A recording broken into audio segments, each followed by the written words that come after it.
over here for a minute. This is section 2, part 2. Present lie. Present lie. Charismatic cult leader comes to a group of people and he says to them, you all heard God speak. And they say, we all heard God speak. And then they tell their kids, we all heard God speak. And they tell their kids, our parents heard God speak. And they tell their kids, our grandparents heard God speak. And you end up with a chain going down through history of people saying, right, our ancestors heard God speak. That perfectly matches the sociological reality. So you see, the present lie, right, fits the facts on the ground. Okay. Small problem with present lies as follows. I'm going to propose a theory which I call Applewhite Theorem. I'm going to use one of the most famous modern cults in history to demonstrate this, but you can look at any religion on the planet and they all conform to Applewhite Theorem. There was a charismatic cult leader who went to a group of people in California. His name was Marshall Applewhite. Went to a group of people in California, in Rancho Santa Fe, very wealthy neighborhood, and he said to them, you don't have to live these lives of quiet desperation. There's a better place, a place we can all go, a place called heaven. And you can follow me to heaven if you'll just come with me through Heaven's Gate. And he named his group Heaven's Gate. In his first revelation, which he told to dozens of people in Rancho Santa Fe, he explained that to pass through Heaven's Gate, you must be wearing black Nike tennis shoes. And literally dozens of people, we're talking 40 people, put on black Nike tennis shoes and wore them 24/7. Okay. He gathered an enormous amount of money from these people. He rented a fantastic mansion in Rancho Santa Fe, and several months later called his next meeting. At the second meeting, he explained that the men are going to have a much more difficult time passing through Heaven's Gate than the women, because there's a particular piece of male anatomy you cannot possess when you pass through Heaven's Gate. He passed out X-Acto blades and chloroseptic spray. The people sprayed themselves with topical anesthetic. The men did. They took the X-Acto blades and they removed that particular piece of male anatomy.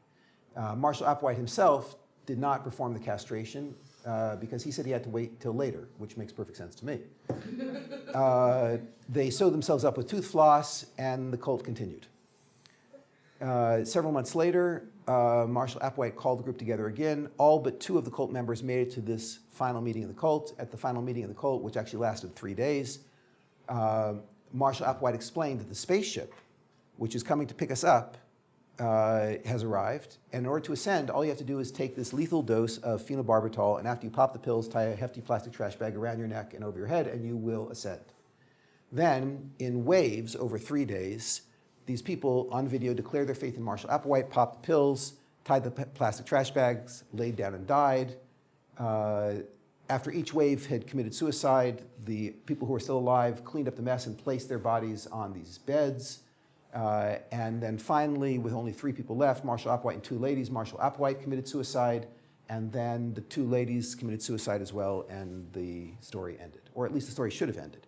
What actually ended up happening was this became one of the premier research projects in the study of cults. The 2 great centers for the study of cults in America are Princeton University and University of California, San Diego, which is 20 minutes from Rancho Santa Fe. So they sent out a team, they researched, they took pictures, and they began to look at the histories of these individuals. And what they found was that the people in the group were entirely stable psychologically before they joined the cult. After they joined the cult, the relatives said they became raving lunatics, but before they joined the cult, they were perfectly stable. None of them were in financial crisis, none of them had psychological or psychiatric histories. We're talking about, and they were all financially well off, right? Everybody, and many of them had advanced degrees, they were university students. We're talking about a highly intelligent, psychologically stable, financially stable group of people who join a cult, lose their minds, and act crazy, and then eventually commit suicide. When you hear this story, you say, bizarre. How could any intelligent person have done something like this? After all people who join crazy cults are crazy. But the reason you think that, probably, is because you have never been in a cult. But if you would go to visit a cult's meetings, right, and many of these groups have open meetings that you can go and visit, you will discover something fascinating, which is that although there might be crazy people who try to get into the introductory meetings of these cults, but the cult leaders are not interested in them. The people who the cult leaders are most interested in are the people who are financially stable, who are doing well in life. And those are the people who get the most attention, who get recruited, and who end up staying in the cults.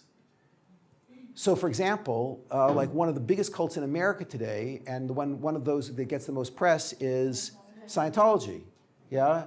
So who do we have here? We've got Tom Cruise, John Travolta. Yeah, Madonna is in the Kabbalah Center, right? You do have these people who seem to be very, very successful in life and are very well put together, and yet are believing the most crazy things in the world. I mean, you start to look at what Scientologists believe, it is absolute insanity. L. Ron Hubbard did astral travel. He soared up into the heavens with no spaceship, right? Discovered all of these truths, lost power, crashed into a desert island, broke his back, had a tape recorder there, thank God, so he could record all the truths. Right? You could buy the tape if you're in one of the advanced classes, right? I mean, like crazy things these people believe. How can they believe such things? So the answer is Applewhite Theorem. Applewhite Theorem is, and you'll see if you go and you look at world religions and modern cults, they all conform to Applewhite Theorem. Applewhite Theorem has two clauses. The first clause is, people are gullible and will believe anything, even something that asks them to act self-destructively. Right? This is the hole in the human psyche, which is the vulnerability which enables people to fall into religions, cults. People are gullible, they'll believe anything, even something that asks them to act self-destructively.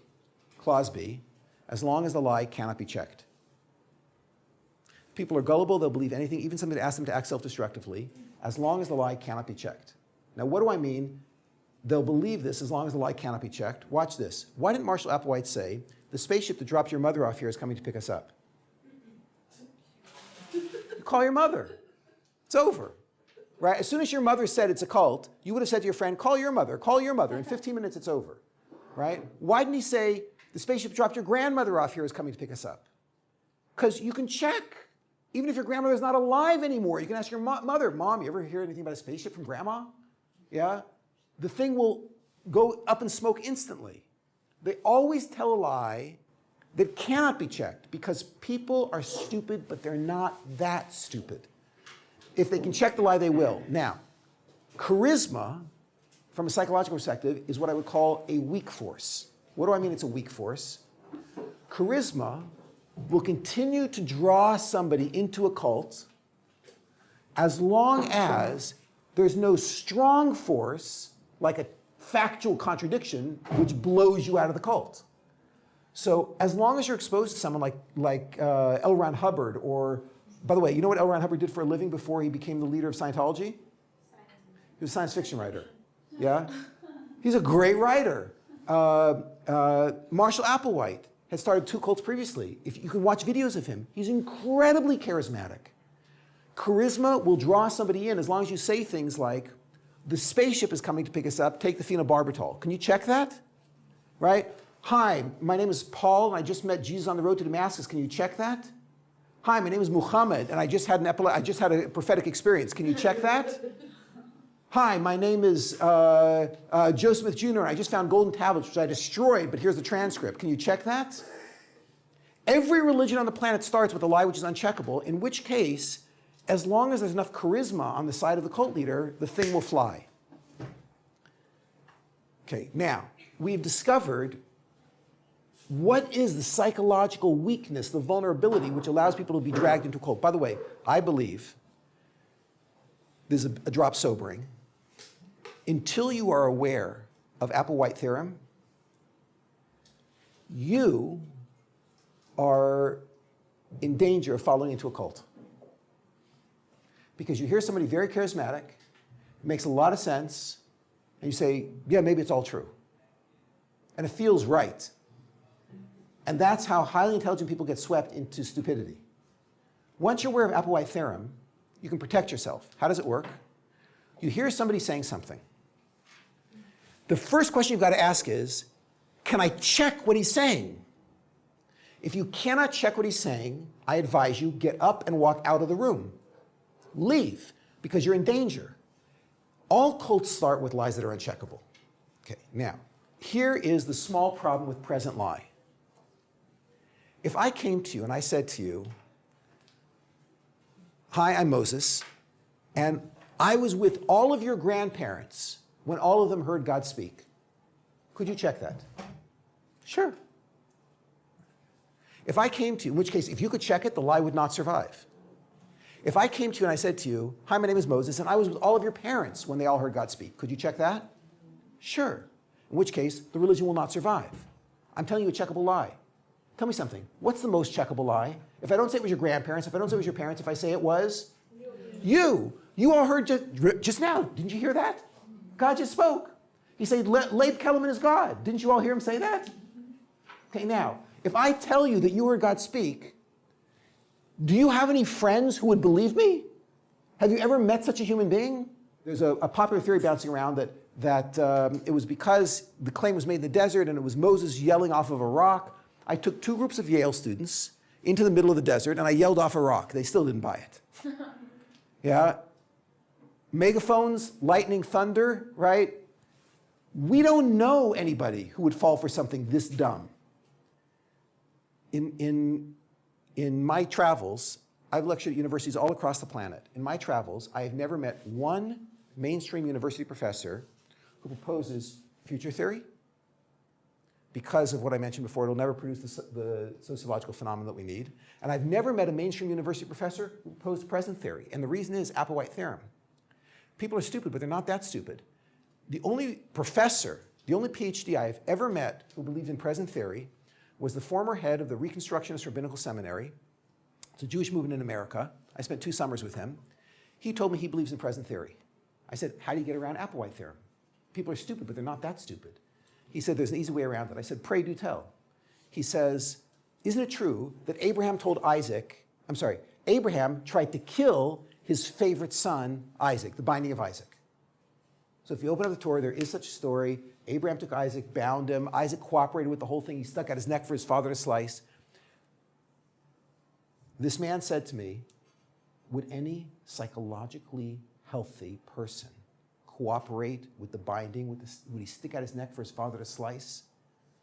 Obviously, Abraham wasn't well, and he passed this disorder into his son Isaac. Isaac wasn't well. He passed this disorder into his son Jacob. Jacob passed this genetic disease into all of the tribes. By the time they got to Egypt, he said it was an entire nation of retarded people. Moses said to them, you heard God speak, and they said, we heard God speak, and it was up and running. That's how it happened.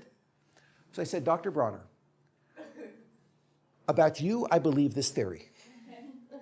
But could you explain to me how all the other descendants of the only known retarded nation in history win more Nobel Prizes per capita than anybody else on the planet? So he didn't like my joke. But you have to propose, in order to believe in present theory, you have to propose nation of retarded people. Because you have never met somebody who would believe something so stupid. If someone came to you and said, you heard God speak, no one would believe that. So people have all sorts of things. Well, they were escaped slaves. Yeah, so I don't know, first of all, right, the fact that someone is a slave or that they're escaped does not make them dumb. Yeah? And they said, they escaped into a desert. Well, folks, all slaves escape into deserts. If they escape into the city, they're still imprisoned. Yes? Right? But there was a thunderstorm. Great. Ever met someone who's been in a thunderstorm? Yeah.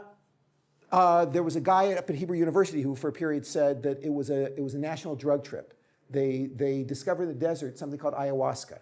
And he knows that ayahuasca could produce this sort of hallucination because he said he himself had gone down to South America and done ayahuasca on many occasions. And he experienced much of what is described in the Torah, that he heard voices. And so, first of all, he got fired. But beyond that, we don't have any record of a group of people all taking drugs and thinking they heard God say the same thing. We do have records of people all taking drugs and thinking they hear God, like Woodstock, yeah? But at Woodstock, no one could agree on what God said, yeah? You have all these people all saying, God said, I'm the Lord your God, you should have no other gods before me. Moses come to the mountain. There's no record of such a thing. We don't think that drugs can produce such a sociological phenomenon. The problem with the present lie is that people are stupid and they're not that stupid. If you come to people and you say to them, you all heard God speak, no one's going to believe you. Applewhite Theorem.